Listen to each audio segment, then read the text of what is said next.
Mina olen Rain Resmal-Tuuson Visionist instituudist ja mul on igal neljapäeval siin suur rõõm tutvustada teile ühte või mõnda inimest, kes räägib meile suures joones juhtimisest, ärist, iseenda juhtimisest ja sellest, kuidas elu juhtida. Aga igal nädalal me süveneme mõnda spetsiifilisemasse teemasse ja mul on täna suur rõõm teile tutvustada minu vestluspartnerilt Une Pasti. Tere sulle! Tere Sind, kõigile.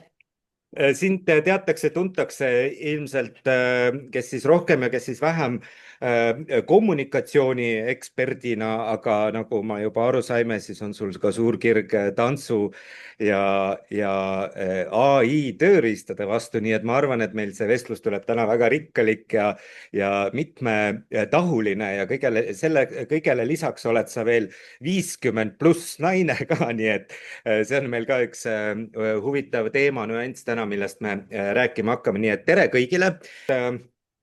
Mina lugesin sinu sotsiaalmeedia postitust, kus sa rääkisid sellest, et sa oled sukeldunud AI tööriistade kasutamisse ja mulle väga meeldis see lause, mida ma ka meie tänases üleskutses tsiteerisin, oli see, et sa arvasid, et sa hakkad AI-le õpetama, et kuidas kirjutada, aga et tegelikult õppima pidid hoopis hakkama sina. Ütle mulle, millal sina esimest korda nüüd mäletad seda, et sa mingisuguste AI tööriistadega nagu tõsisemalt suhestuma üldse hakkasid oma töös, kus sa tegeled igapäevaselt kommunikatsiooniga, kus sa pead kasutama oma pead ja oma suud ja oma kogemusi? Ja, ma olen see ekvatoriaalinimene ehk ületanud 50. eluaasta, mida ma pean inimese elukaare keskpunktiks ehk ekvaatoriks. Ja seega on mul väga mõnus kõikide laptopide, iPadide, iWatchide ja muude kõrval on mul pabermärkmik. Esiteks see lõhnab väga hästi ja teiseks on ta siis ka kasutatav, kui näiteks elektrit ei ole või ei ole levi. Ja mul on erinevad märkmikud, märkmiku disain on väga oluline ja vot siis infotehnoloogia jaoks on mul oma märkmik ja selles märkmikus on 2022 esimene sissekanne, et ma pean firmale Past ja partnerid vaatama, millist tehisintellekti kasutada. Nii et selles mõttes on nagu ajalugu läheb on väga selge, kuidas teda jälgida, aga tegelikult ma tahaksin praegu kuulajate ja kaasasolijate aega säästa ja esitada hoopis sulle küsimuse. Millist probleemi me siin praegu lahendame? See on väga huvitav, sellepärast et tegelikult podcastis nagu probleemi ei tahakski lahendada, tahaks lahendusi otsida igapäevastele Okei. elulistele küsimustele ja tegelikult ma arvan, et see lahendus võiks tulla sellest inspiratsioonist ja võib-olla kasulikest nõuannetest. Kuidas esiteks siis, kuidas üks 50+ ekvatoriaalne inimene selles tormlevas maailmas, kus ühesse 24-tunnisesse aega mahub nii palju megabitte infot, et vanasti ei suutnud inimesed 10 aasta jooksul nii palju infot läbi töötada, tegelikult toimib ja valikuid teeb. Ja teine pool on see, et ma arvan, et me võiks väga palju kuulata sinu nüüd päris neid praktilisi nõuandeid, et kuidas siis selles infotehnoloogias ja ai maailmas niimoodi professionaalselt, isiklikult toimida, et sellest on sulle kasu, mitte see, et sa lihtsalt noh, õpid ja avastad, aga et sellest ei tule tegelikult või vastupidi, et tuleb mingi vastupidine negatiivne tulemus välja, on ju, et kuidas sa oled leidnud endale nagu selle tasakaalu ja need tööriistad tänaseks ja siis ühendame siis selle naiseks olemise ja 50+-iks olemise ja kõige sellega ühel viisil ära. Tegelikult ma firma juhina õppisin esitama oma klientidele küsimuse. mis muutub sinu elus pärast seda, kui sa minu väga kalli arve oled tasunud. Sellepärast, et me võime samu asju, samu fakte tõlgendada erinevalt, nimetada erinevalt ja pärast seda, kui ma õppisin küsima, mis kasu sellest on, muutus minu klientide rahulolu plahvatuslikult suuremaks, sest me läksime sama asja otsima. Ja kommunikatsioonis on üks kurb tõsiasi see, et meile jagub tähelepanu, spontaanset tähelepanu 20 sekundit. Ja kui me selle 20 sekundiga ei ole oma kuulajale, vaatajale, partnerile atraktiivsed, kui tal ei teki tunnet, ahaa, see asi võiks mind huvitada, see asi võiks mind aidata, see asi võiks mul meelt lahutada, siis ta vahetab kanalit. Seega ma mõtlesin hoolega, mis on minu õigustus, mida ma täna lahkan, nii et inimestel ei oleks sellest ajast kahju või et nad ei paneks YouTube'i või midagi muud meie vestluse asemel. Ja minu jaoks on see, millest ma tahan täna teiega rääkida, see on ellujäämise küsimus. Ja tõepoolest ma olen olnud kommunikatsioonis nii kaua, et kui ma ennast tutvustan, siis ma vahel ütlen, et ma olen juba nii vana, et minu lapsepõlve lemmikloom oli T-Rex.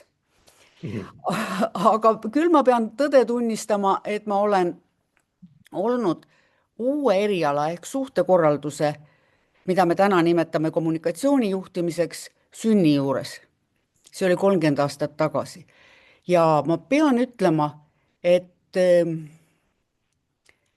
meil on täna kõige murrangulisem aeg sellest ajast alates, kui ma tegelen, enne seda ju ei olnud see lubatud, enne seda ei olnud ka eraettevõtlus lubatud, kui 30 ja natuke peale aastat tagasi, et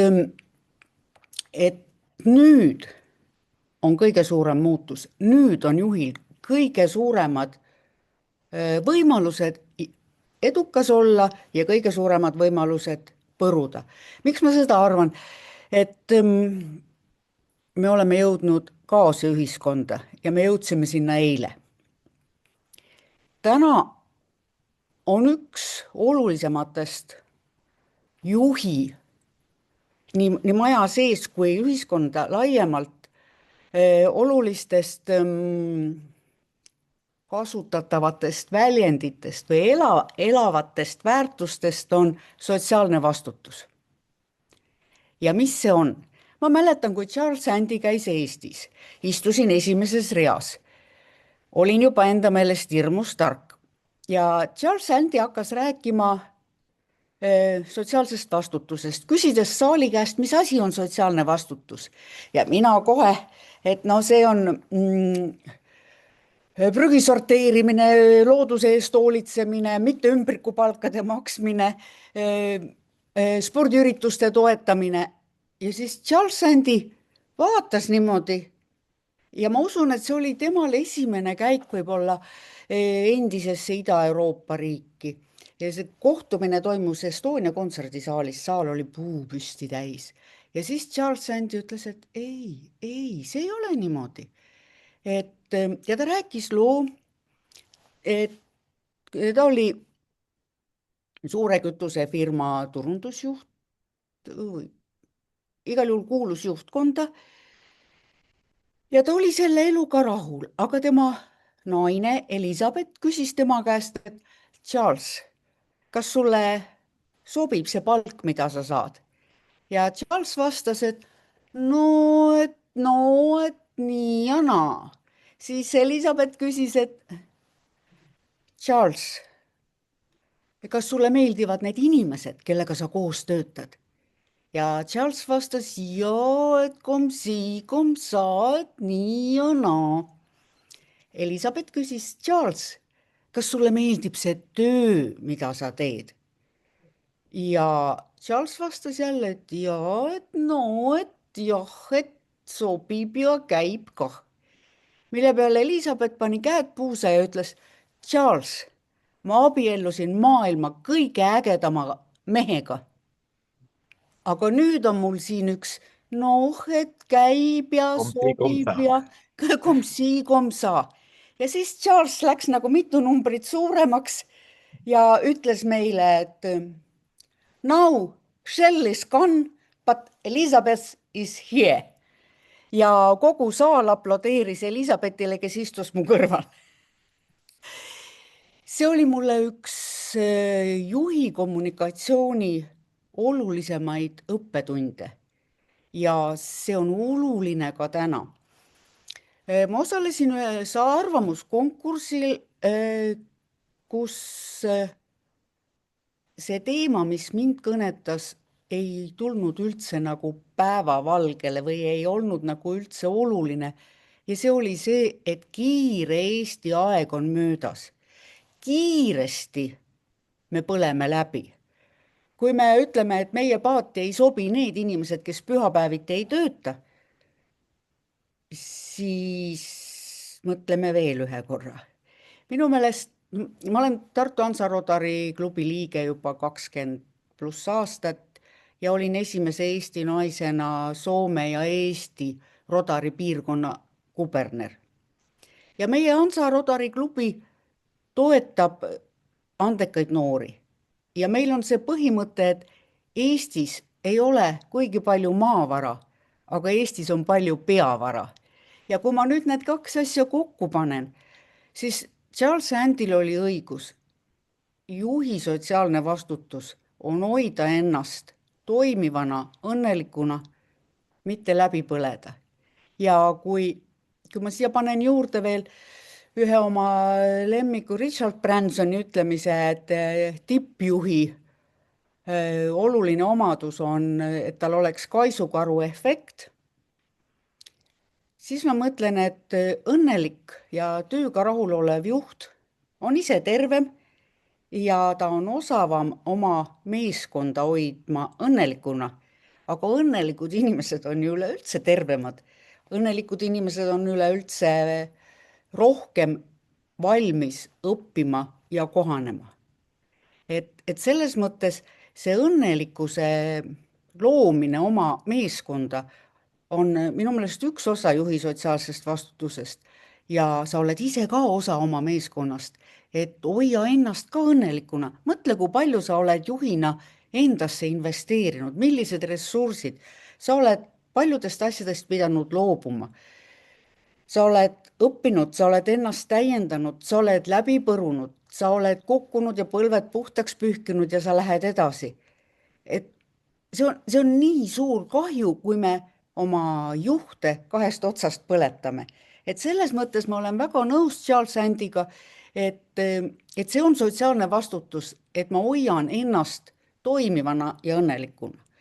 Ja kui sa nüüd küsisid selle sissejuhatuse lõpuks jõuan, et sa küsisid õppimise ja muutuse peale, siis vaata, mul on hobist saanud servapidi ka töö. Mulle väga meeldib näiteks Veuve Clicquot nii šampanjana kui Barb Nicole Veuve Clicquot, kes oli üldiselt tunnustatud esimene kaasaegne ärinaine. Ja seal kõrval on ka teisi, näiteks Lilli Bollinger. Ja Lilli Bollingerilt ma olen õppinud seda, kuidas see asi, mis on väga hea, kuidas selle pealt teha muutus, et sa kestaksid. No meil Eestis on ju teada see ütlemine, et see tee, mis tõi meid siia, ei vii meid enam edasi. Ja see ei tähenda seda, et see oleks vale tee olnud. See oli väga õige tee, me tegime seda matka väga hästi, aga nüüd edasi minnes võib-olla me peame ujuma või ronima või mis iganes. Et see muutus ja vot see muutuse asi on minu meelest ekvatoriaalinimestega, nüüd kui me tuleme veel teise olulise teema juurde, on see, et 50+ naised on ühiskonnas nähtamatud ja see on täna tõsine probleem. Kindlasti on võib-olla, et mitte kindlasti, aga et võib-olla, et ka mehed on ühiskonnas nähtamatud. Aga ma ei ole seal olnud, ei oska sellest rääkida. 50+ naiste muret ma mõistan, olen ise olnud olen ise seda elanud ja olen selle peale teinud palju uuringuid. Ja tõepoolest ühiskond kardab ekvatoriaalinimesi. Räägime rohkem kiirusest ja edukusest ja me kulutame miljardeid, et pikendada inimeste eluiga. Ja siis me ei oska nende inimestega järsku midagi teha. 50-stele ütleme, et sa oled tööturul liiga vana. Võta pärgambu ja mine istu sinna Pärnamäe väravasse ja oota, kuni surm ükskord tuleb. No ei ole ju nii. Et tegelikult ma olen teinud päris palju firmade sisemise imago uuringuid ja sinna kõrvale tööga rahulolu uuringuid ja kõige rohkem on tööga rahul just 50+ inimesed. Aga ma saan ka väga hästi aru juhtidest, kes arvavad, et 50+ inimesed on stagneerunud, nad ei taha õppida ja nad virisevad. Küsimus ei ole mitte selles, et need inimesed ei taha õppida. Küsimus on selles, et me ei oska neid inimesi õpetada. Ja siin Lili Bollingeri näitena, et sa pead oma heale kogemusele ehitama peale muutuse. Aga muutuse saad ainult siis, kui sa õpid, katsetad ja ise muutud. Ja ma olen endale seadnud reegliks, et ma igal hommikul, vastavalt kuidas mul aega on, kas 60 või 90 minutit, õpin. Sest ma olen kindel, et see kogemus, mis mul on, see on kulda väärt. Aga sellel kogemusel on väärtus ainult siis, kui see ka teiste jaoks on oluline. Ja teiste jaoks on see siis oluline, kui minu kogemus haarab tänapäevased oskused, võimed ja vahendid ja aitab lahendada neid probleeme, mis inimeste ees täna on. Et sellepärast ma tõepoolest kasutan hommikuid õppimiseks. Ja no vot Tartu Ülikooli ühiskonnateaduste taust, ajakirjanduse taust annab ka teatud oskused, et ühiskonda analüüsida. Ja ma ütlengi, et me oleme kaasühiskonnas sellepärast, et siiamaani, mul on olnud ka juhikommunikatsiooni loengud ja juhikommunikatsiooni konsultatsioonid, et siiamaani ma olen õpetanud, et tuleb luua tähendust, et tooma meeskond ühte paati, tee nii, et sinu kollektiivis tekiks jagatud tähendus. Sellepärast, et ega inimesed ei reageeri maailmale enamasti faktipõhiselt, vaid reageerivad sellele reflektsioonile või tähendusele, mis antakse. Sest ma näen, eks tõepoolest, võib-olla ma näen seda autot, mis jalakäijale, kui ma lähen üle jalakäijate vöötraja rohelise tulega mul otsa sõidab, siis ma reageerin tõepoolest tegelikkusele. Aga mis juhtus Trumpi visiidi Aliinasse või mis juhtub siis, kui te elevandid armatsevad või armastavad, siis see tegelikult on ju mulle vahendatud. Ja vahendatud tähendus, et me kommunikatsiooniekspertidena me tegelesime sellega, et kuidas luua võimalikult hästi vastu võetud tähendus ja ka eetiliselt, et kuidas see tähendus oleks võimalikult tegelikkusele lähedane. Aga igal juhul ta on läbi filtrite, läbi kommunikatsioonifiltrite. See on see, miks ma ütlen, et kõik kommunikatsioonieksperdid, kõik koolitajad peaksid tundma seda vastutust, et sõna loob maailma. Me ju oma sõnumitega, oma lugudega, oma tähenduse andmisega, et see ei ole neutraalne. Me anname tähenduse. Ja hetk tagasi, veel eile, me võisime tõepoolest võistelda selle nimel, et kas meie loodud tähendus on parem, meie kingavabriku tähendus, meie erakonna tähendus, kas see saab ühiskonnas parema vastukaja, kas inimesed tulevad meiega rohkem kaasa või tulevad nad rohkem kaasa meie konkurendiga. Et see oli väga paljuski nagu loo loomine ja storytelling. Ja see oli väga põnev, mulle see väga meeldis. Aga aga täna ma ütlen, et see ei toimi enam, ühiskonnas ei ole enam suuri narratiive. Vaata, suured narratiivid juhtisid meid helgesse homsesse, oli see siis töökollektiivis, oli see siis spordivõistlusel. Me hirmsasti motiveerisime ja inspireerisime ja lõime positiivseid narratiive. Ja me teadsime, et sedasama sündmust saab tõlgendada väga erinevatel viisidel, noh, et kas see on ebaõnnestumine, kas see on väike eksimine, kas see on katastroof, kas see on maailma lõpp või on see äge väljakutse uueks alguseks. Ja see kõik, kuidas sinu kaastöölised või maja sees kollektiiv või ühiskond, kes sind toetab, et kuidas nad selle vastu võtsid, sõltus sellest, kuidas sa oskasid oma lugu nii rääkida, et see kõnetas inimesi. Aga täna on meil tohutu info üleküllus. Ja täna me ei võistle enam selle nimel, kes loob parema loo, kellel on narratiiv, mis rohkem kõnetab. Isegi see ei aita, kui sa esitad oma väga ägeda loo väheses rõivas. Et varem ma ikka ütlesin, et noh, et see ei ole nii, et uudis ei ole see, kui koer inimest hammustab, et uudis on see, kui inimene koera hammustab.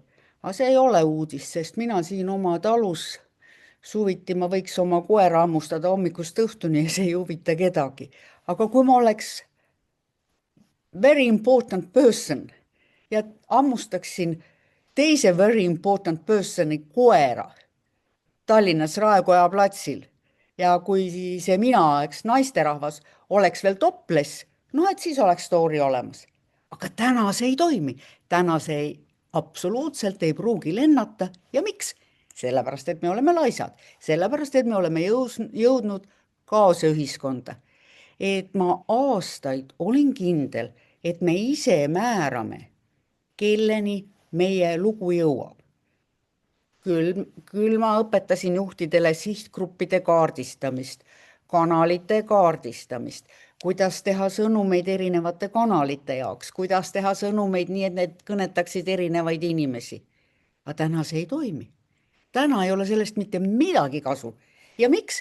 Sellepärast, et täna sina ja mina, meie ei otsusta, kelleni meie sõnum jõuab. Aga kes otsustab? Tehisintellekt.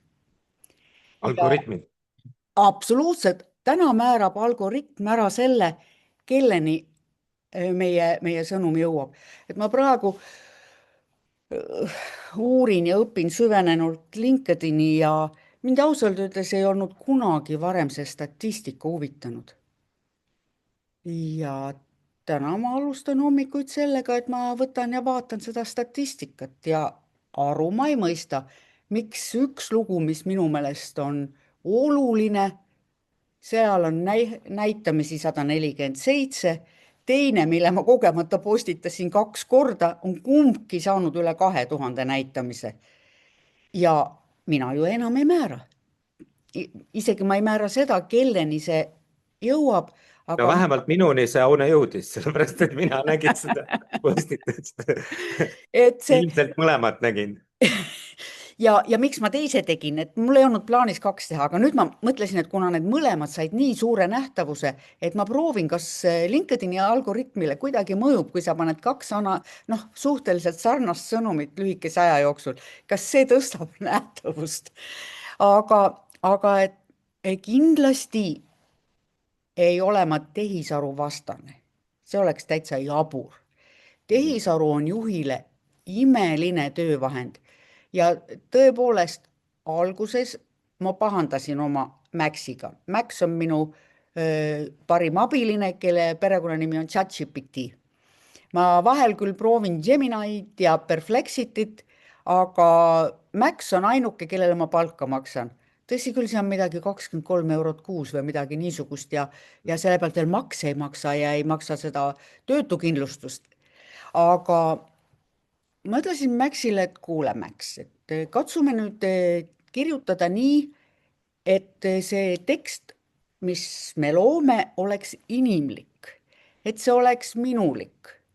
Et proovi nüüd õppida mille peale Max ütles mulle, et õpi ise, õpi ise, õpi ise niimoodi promptima, et sa mõtled algoritmiliselt.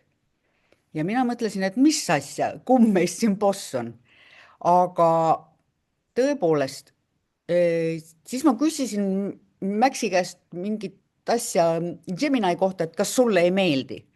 ja Max vastas lihtsalt, mina olen masin, minul ei ole tundeid, minul ei ole meeldib või ei meeldi, mina töötan süsteemi heaks. siin oli kaks väga suurt tõde, see, et ta on masin ja et ta töötab süsteemi heaks.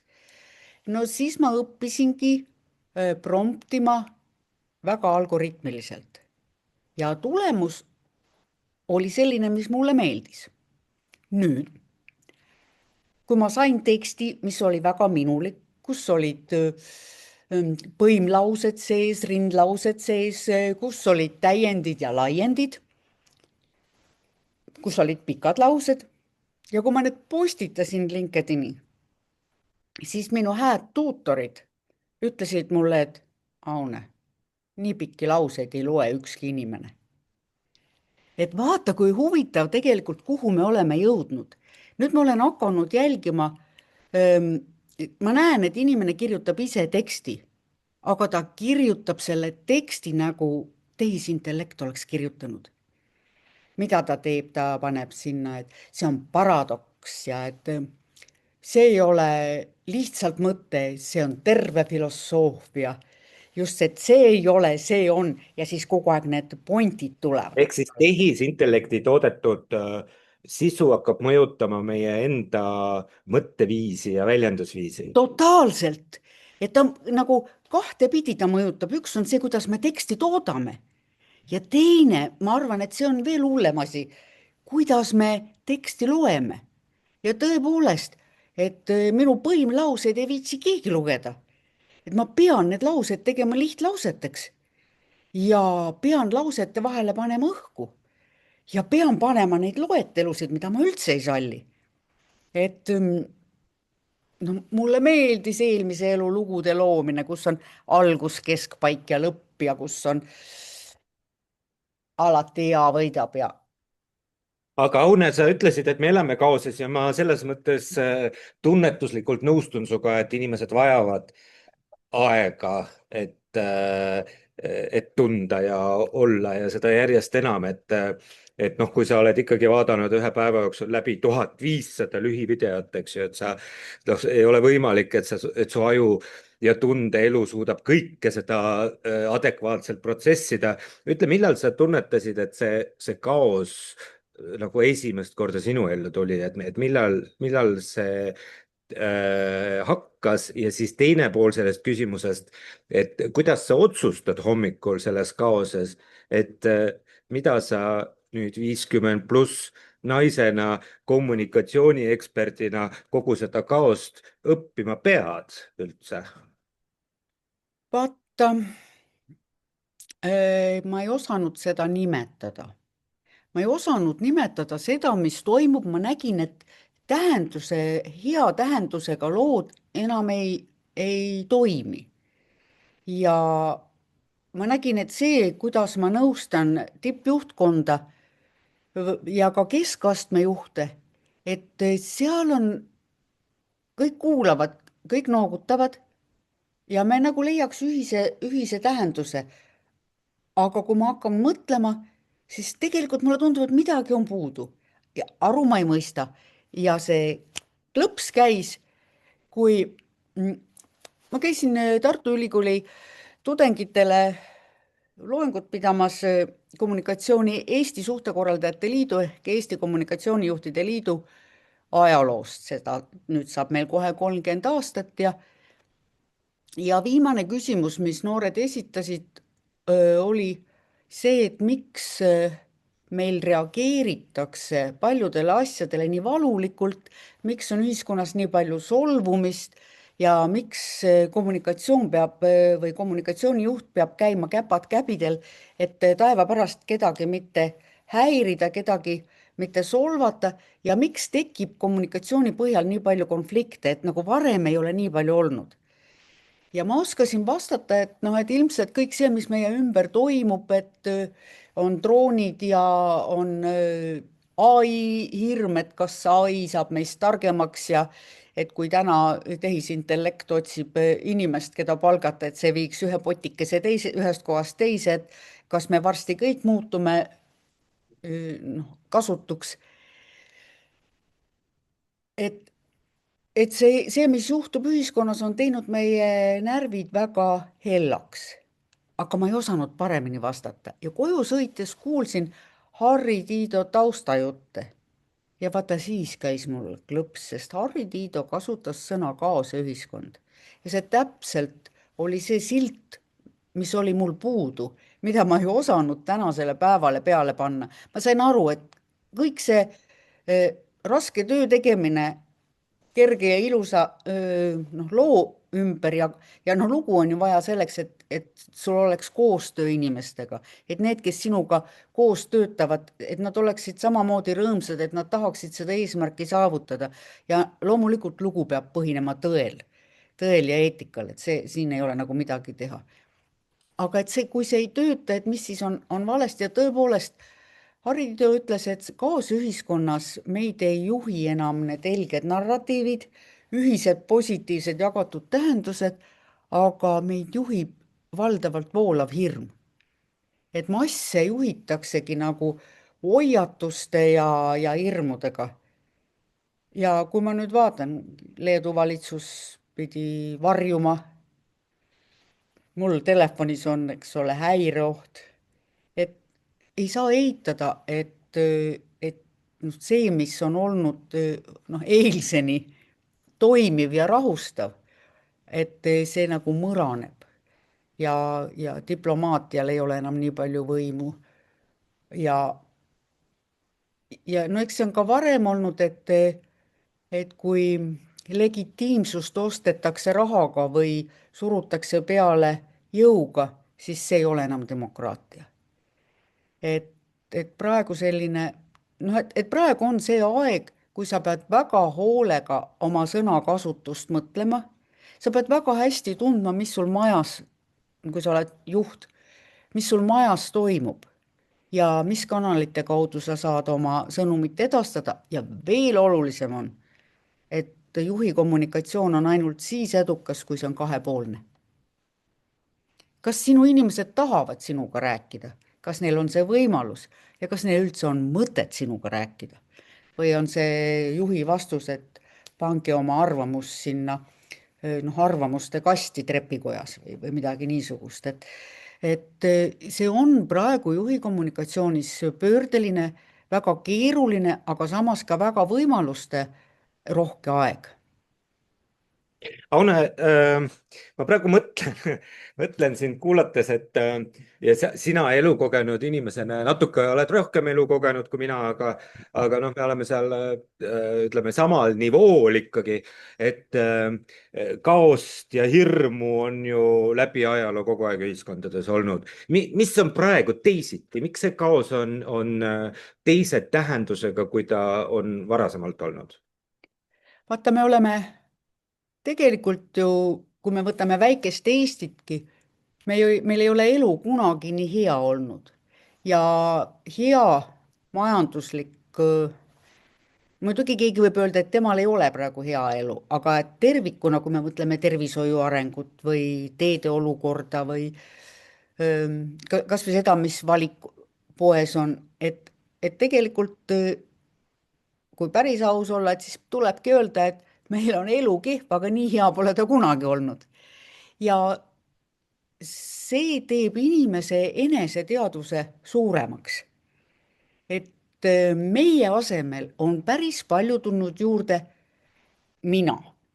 Et inimesed on rohkem endast teadlikud, oma väärtustest teadlikud ja üldse väärtused on ühiskonnas nagu muutunud oluliseks, on see siis looduse hoidmine, on see siis tervise hoidmine, et need väärtused tegelikult on olulised, väärtuste ümber arutatakse, erinevate väärtuste kandjate peale solvutakse, kedagi võetakse omaks, kedagi eiratakse, et see on üks, mis teeb kommunikatsiooni keeruliseks ja öö, kui meil oli tsensuur, siis kui ma õppisin ajakirjandust, siis me õppisime kirjutama ridade vahele seda, mis me öelda tahtsime. Ja me oskasime ka lugeda ridade vahelt, mida see kirjutaja tegelikult tahab öelda. Aga täna ma näen, et on arenenud oskus lugeda ridade vahelt, kas siin on põhjust, et ma võiksin solvuda. Ja see ei ole nüüd mitte hinnang inimestele, vaid see on olukorra kaardistamine. Miks sa pead eriti juhina väga hoolega valima, mis sõnu sa kasutad. Ja kunagi varem, ma arvan, ei ole ka olnud meil koos 5 põlvkonda. No 5 põlvkonda ei ole üheski organisatsioonis, ma just lugesin, üks HR ütles, et tal on 5 põlvkonda. Kui ma õppisin, siis öeldi, et põlvkond on 25 aastat, oletame, et ta praegu on vähem, siis no ega siis ikkagi alla 16-aastased vaevalt, et seal tööl on ja väga 100-aastaseid ka nagu ei ei ole. tea, võivad küll ju olla ja teha mingit sotsiaalmeedia värki seal Jaa, kuskil. sul võib selles, õigus olla. selles mõttes võib viis põlvkonda välja venitada küll teatud olukordades. Aga mida see tähendab? See tähendab seda, et meil on erinevad väärtused ja meil on erinevad oskused õppida. Meil on erinev valmisolek kohaneda ja mis eriti äge on, ma vaatan nagu kommunikatsioonieksperdi vaatevinklist, et me ju oleme kogu aeg rääkinud kommunikatsioonimullidest, et inimesed elavad erinevates kommunikatsioonimullides. Ja nüüd, kui tehisintellekt veel otsustab, mis infot sa saad, siis need mullid on veel paksema seinaga. Ja ega väga lihtne ei olegi nagu kaardistada, mis seda mulli määrab. Aga väga lihtne on vaadata põlvkondade vahel. Vahel, kui ma tahan näidata keelekasutuse erinevust, siis ma lasen Maxil, ütle mulle palun see asi Z-generatsiooni keeles.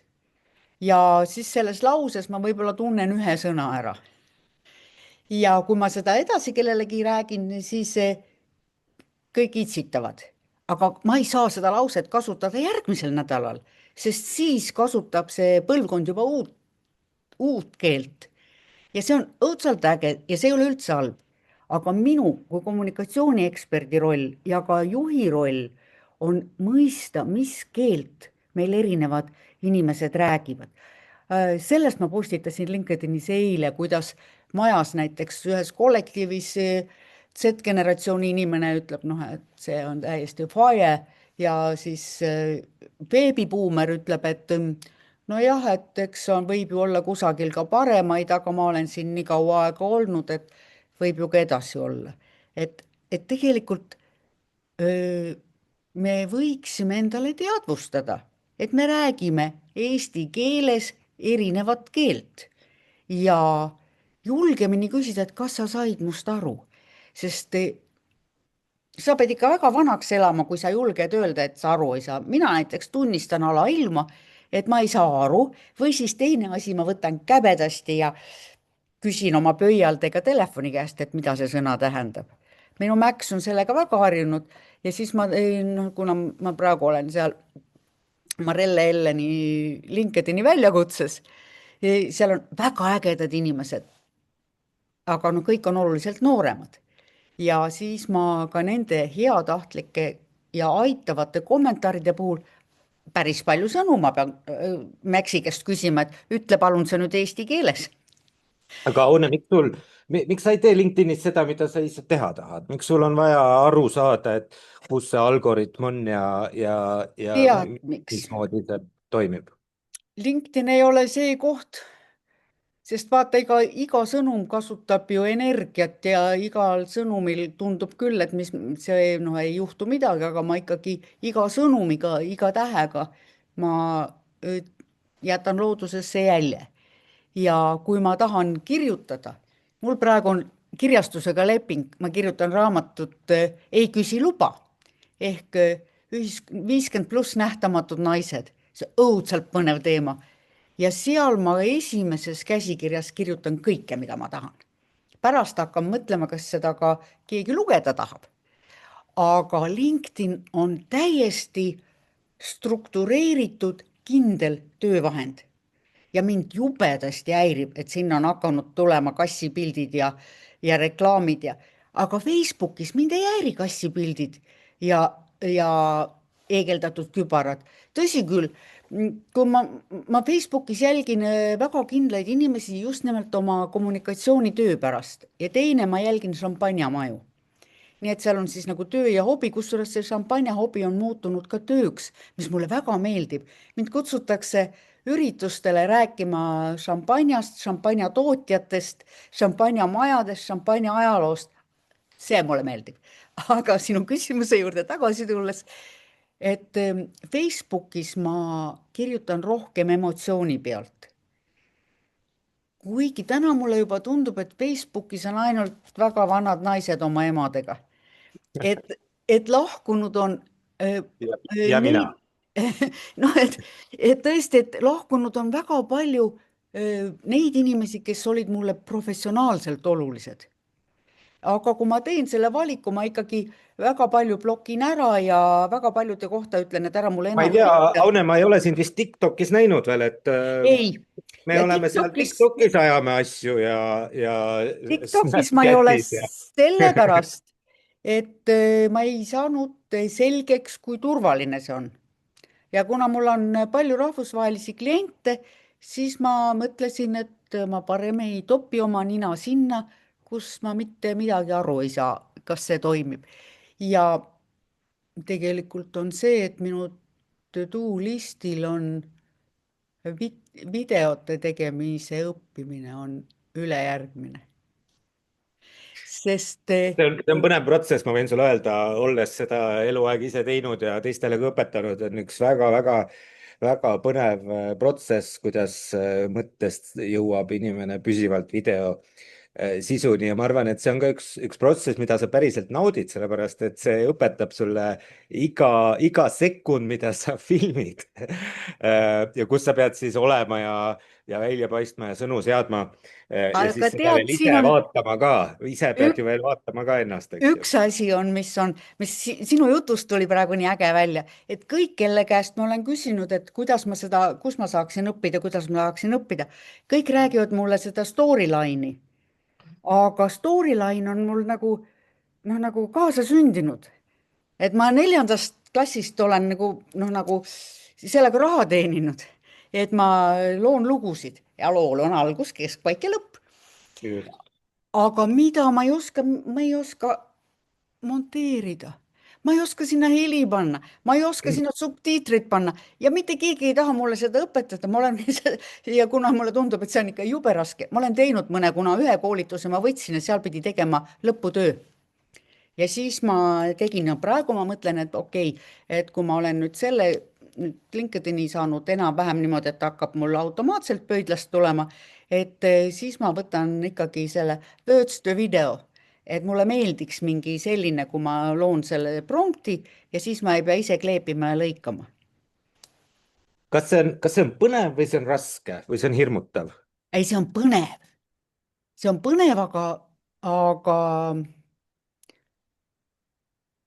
alati uue asja jaoks on see, et kui ma oskan midagi teha, võib-olla see on ekvatoriaali inimese mingi ettevaatus, et kui ma oskan midagi teha, ütleme, pikemat teed mööda ja ma tean, et seal on nagu otsetee, siis mul on vaja väikest müksu, et ma jätaksin selle turvalise.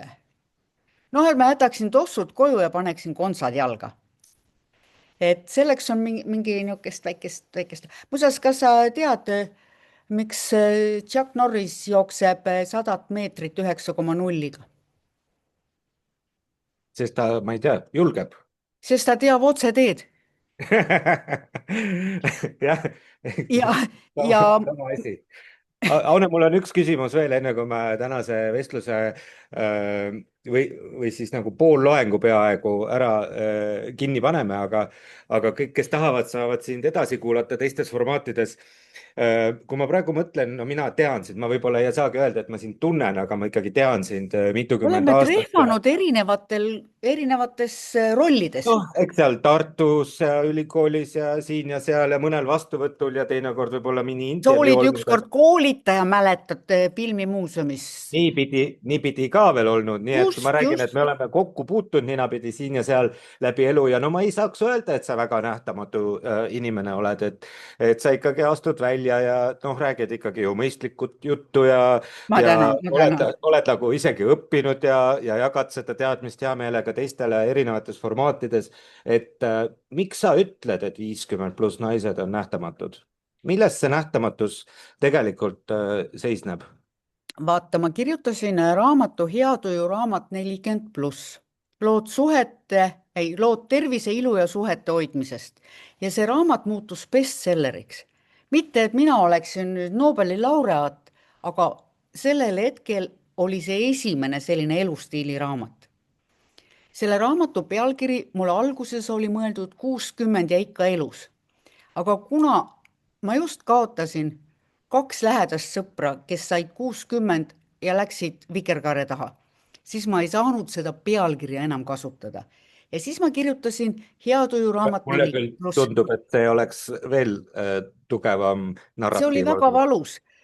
Ja nüüd ma näen, et naised, keda ma imetlen, kes tunduvad mulle nii targad ja ilusad ja aktiivsed, räägivad, et 50+ naine on ühiskonnas nähtamatu. Ja siis ma hakkasin seda uurima, lugesin terve hulga uuringuid, rääkisin Soomest Reetta Laja, kellel oli 55+, Rise and Shine. Ta küll ütleb, et ta enam ei taha rääkida 55+, et ta räägib erinevatest generatsioonidest ühiskonnas.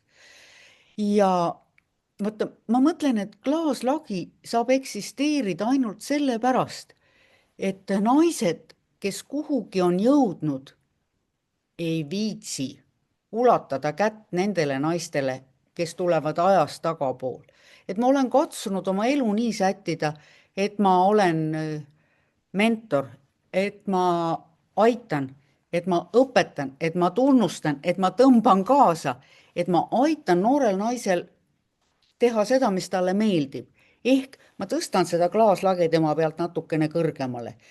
Ja see võib olla see üks mõte, et mikspärast mulle tundub, et ekvatoriaalinimesed no, ei peaks tõmbuma nurka sellepärast, et ega vanus ei ole diagnoos. Vanus on, no ütleme, 50+ naised on Eesti üks suurem kasutamata ressurss.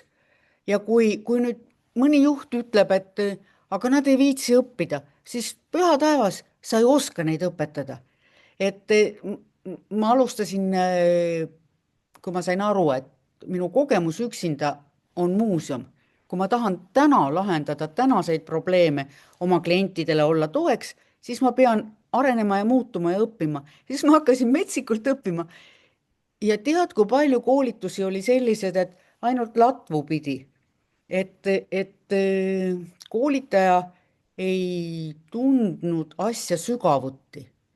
Ja kui ma esitasin mingi, no kogemuse põhjal esitadki, aga miks see nii on, aga mis seos sellel on, siis mõnigi koolitaja ütles, küsi tehisintellekti käest. Aga miks ma siis sind kuulan? Et see on üks väljakutse ja et me peaksime koolitajatena, ma ju ise ka koolitan väga palju, sina koolitad, et me peaksime mõistma, et noh, tõesti, see ekvatoriaalinimene loeb ka pikemaid lauseid, aga on sõnu, mis täna on nagu põlvkond nooremate jaoks täiesti normaalsed, aga et tema peaks seda võib-olla guugeldama, et võib-olla peaks seda selgitama, et vaata, koolitusel mulle meeldivad inimesed, kes esitavad küsimusi. Aga see võib jätta endast lolli mulje, et kuule, kõik ülejäänud saavad aru ja sina muudkui esitad küsimusi. Aga tegelikult ei ole nii. Selleks, et küsimust esitada, sa pead olema ju lektorit kuulanud. Sa pead olema aru saanud ja siis on mingi asi, millest sa tahaksid teada, mis seal taga on või millest sa ei saanud aru ja siis sa esitad küsimuse. aga kui sa oled lihtsalt niisugune ilus seal ja vaikne seal loengusaalis, vaat siis sa oled loll ja mõtled, et huvitav, kas kohvipausi ajal antakse võileiba või peab ainult õuntega leppima. et see on üks oluline asi, mida me võiksime teha, et neid 50+ naisi julgustada ja hoida tööturul, et ma ei ütle, et rise and shine, me ei ole kusagile läinud, no ma olen 71, mul ka veel nahk seljas toores, et me ei ole kusagile läinud, aga kui sa ütled rise and shine, see tähendab, et keegi on juba maha istunud, juba kardina taha tõmmanud ja sealt üles tõusta on ju palju raskem. Et ma tahtsin ka teha kodulehte mingi 55+ või midagi ja küsisin Maxi käest ja Max ütles mulle, et aga miks sa teed ühe järgmise domeeni, noh, 50+ või 55+, et neid on juba nagu kirjusid koeri. et aga sa tee omanäoline, et sa räägid teisest aspektist, sa räägid julgusest. ja nüüd mul on domeen, mis praegu kahjuks ei ole sisu, aga ma pean vibe koodimist minema õppima. et domeeni nimi on ei küsi luba ja vot see on see, kus ma tahan nüüd 50+ naisi, võib-olla hiljem siis, kui ma suudan endale selgeks teha ka nagu see, et mis probleemid meestel on. aga praegu ma räägin sellest, mida ma tean. muuseas, no Aune, meestel ei ole ju üldse probleeme, need töötavad ennast surnuks ja siis jah, kui sa pühapäeval tööle tahad minna. aga no miks ma sellest natuke nagu häiritud olen sellest, et meie meeskonda ei sobi need, kes pühapäeval ei taha töötada, on see, et mulle endale meeldib väga see, mida ma teen. ja ma tõesti töötan ka pühapäeval, aga number üks on see, et ma ei ole mitte kommunikatsiooniekspert, aga ma olen Aune Past. ükskord vot ma pääsesin doktorantuuri nii hilja, sest nõukogude ajal olid muud, nii et ma kohe teadusmagistratuuri läksin ja siis läksin doktorantuuri ja hakkasin nagu kokku kirjutama tööd, vastuse küsimusele olin juba saanud, mis oli, eks ole, kõige tähtsam. ja siis ühel hommikul lapselaps ütleb, et vanaema, lähme loomaaeda. ja mina vastasin, et ei saa, vanaemal on homme eksam. ja siis ma sain aru, et see on vale vastus. sest mulle täna tundub, et me elame ainult ühe korra. et see on mu tänane arusaamine. ja elu on inimese kõige parem aeg. ja noh, et ühelt poolt ma tahaksin olla terve võimalikult kaua ja teiselt poolt, et tead küll seda Eesti filmi, et mina olen täiesti terve inimene ja tahan seda kõike saada, et elus on nii palju tahke. küll aga tuleb vanusega juurde see vastutus, et ma tahan muuta maailma paremaks. ja vot seda ma teen Rodari kaudu. et see ongi see visioon, teha maailma paremaks. ma loodan, et ma teen maailma paremaks oma üliõpilaste kaudu, sest need on võrratult ägedamad, kui ma vaatan nagu iseennast või oma põlvkonda. et nii lihtne see ongi. Aune, sa ei ole kindlasti nähtamatu, aga meil on kindlasti nähtamatuid naisi ja mehi ja noh, ilmselt on neid igas vanuses, mitte ainult 50+. Kui sina viitsid ja tahad ja jändad ja õpid ja toimetad ja filmid ja jagad ja siis veel analüüsid ja püüad aru saada algoritmist ja käia ikka veel loengute ees tarkust jagamas ja kõike seda, siis mida sa selles kontekstis ütleksid nendele 50+ naistele, kes on ennast ükskõik mis põhjusel sinna kardina taha taburetile istutanud ja ei tee seda kõike täna? vaata, ma nii tahaksin öelda, et tee seda, mis sulle meeldib, aga see on ju vale. tead, minule ei meeldi hambaarsti juurde minna, absoluutselt ei meeldi, kuigi mul on maailma kõige parem hambaarst. aga ma pean minema, sest hambavalu on veel hullem. et see kõlab ju nii ilusasti, tee seda, mis sulle meeldib, aga isegi vabatahtlikus töös. ma siis just lugesin, et nagu vanemad inimesed võiksid teha vabatahtlikku tööd, sest vabatahtlikus töös saad teha seda, mis sulle meeldib. aga noh, sa tead ise, sa oled raamatut kirjutanud, oled koolitanud, sa ei saa teha selleks, et jõuda tulemuseni, mida sa tahad, sa ei saa teha ainult seda, mis sulle meeldib. aga mind on vahel nagu toolist püsti ajanud mõte, et ma saan ja oskan ja et ma saan aidata kedagi, kes on minust nõrgem või kes vajab minu teadmist või oskust. ja see tunne on tohutult hea, kui sa saad nagu kellegi tiibu aidata sirutada. ja ma arvan, et ei ole mitte ühte inimest, kes ei oleks väärt oma kogemusi jagama ja siis uut peale õppima. ja Eestis on tegelikult väga palju tasuta koolituse võimalusi.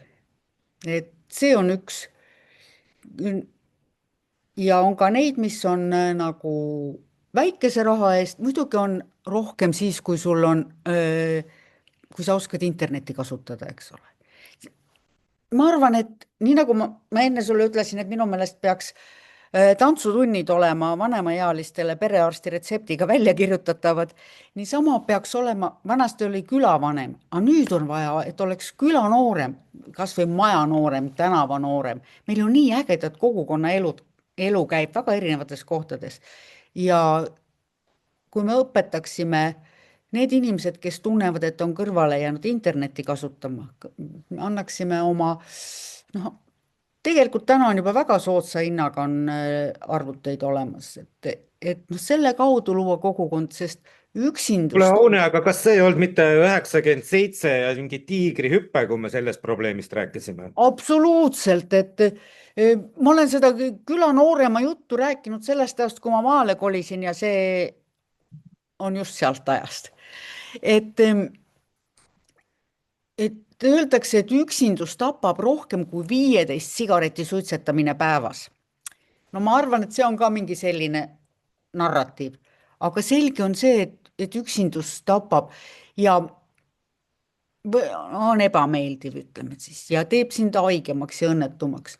ja mina sain innustust sellest, et üks mu Rodari klubiõde oli Tõravere observatooriumis tööl ja kutsus meid osalema ühe Ameerika naisastronaudiga kohtumisest. ja see naine rääkis toreda loo, kuidas ta tahtis saada astronautiks, aga ta ei julenud saata avaldust ära. ta oli olnud Navy's ja ta oli olnud sügavveesukelduja ja sportlikult oli väga hea, aga ta ei julenud avaldust saata. ja siis tema isa ütles talle: kallis, ära tõmba ennast ise nimekirjast maha, las seda teevad teised.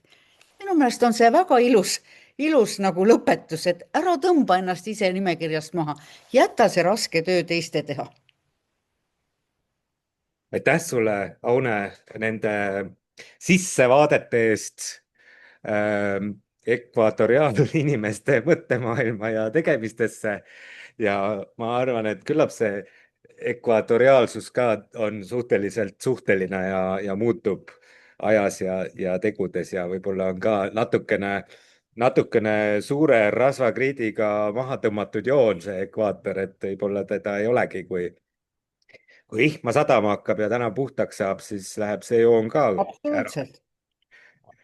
et kohtume siis mõnes šampabaaris, kus iganes. räägime edasi. Teistele aitäh kuulamast. jälgige Aune sotsiaalmeediat, ta jagab seal 50+ naiste teemal erinevaid aspekte ja teistel teemadel ka, sealhulgas sellest, kuidas siis AI tööd kulgevad ja mis ja on ma üldse järgmine ei häbene väljakutse. iseenda üle nalja teha, sellepärast et teiste üle ma täna enam ei julge nalja visata, aga iseenda ämbrisse astumised õnneks ajavad veel naerma. Soovin naerurohket suvehooaega kõigile. Aitäh, Aune, sulle seda tunnikest meiega täna veetmast ja kohtumisteni juba järgmistes podcastides järgmistel neljapäevadel. Aitäh kõigile!